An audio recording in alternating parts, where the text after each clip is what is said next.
دین اسلام میں جمعۃ المبارک کے دن کو بڑی فضیلت حاصل ہے۔ ہمارے پیارے آقا صلی اللہ علیہ وآلہ وسلم نے ارشاد فرمایا، جمعہ غریبوں کا حج ہے، لہذا جمعے کی ادائیگی سے پہلے ان باتوں کا اہتمام کریں۔ جمعے کی تیاری جمعرات سے ہی شروع کر دیں۔ اپنے کاموں کو اس انداز سے شیڈیول کریں کہ نماز جمعہ کے اہتمام و ادائیگی میں کوئی کوتاہی نہ ہو۔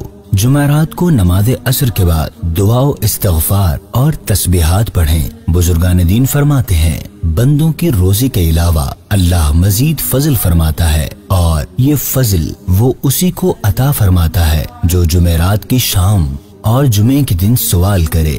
جمعرات کی رات یعنی شب جمعہ کو جمعہ کے دن کا روزہ رکھنے کی نیت کریں کہ اس کی بہت فضیلت ہے، لیکن صرف جمعہ کا نہ رکھیں بلکہ اس کے ساتھ جمعرات یا ہفتے کا روزہ بھی ملا لیں، کیونکہ صرف جمعہ کا روزہ رکھنا مکروہ ہے۔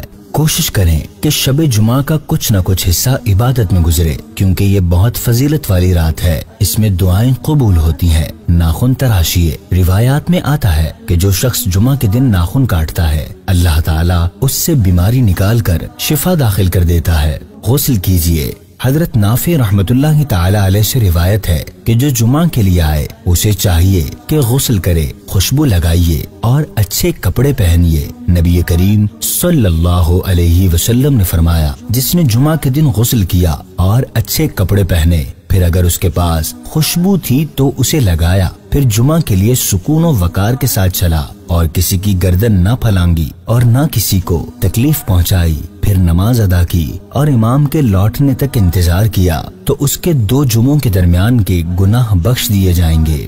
امامہ باندھیے۔ نبی کریم صلی اللہ علیہ وسلم نے ارشاد فرمایا، بے شک اللہ عز و جل اور اس کے فرشتے جمعہ کے دن امامہ باندھنے والوں پر درود بھیجتے ہیں۔ اللہ کریم ہمیں جمعۃ المبارک کا ادب کرنے اور ان نیکیوں کو بجا لانے کی توفیق عطا فرمائے۔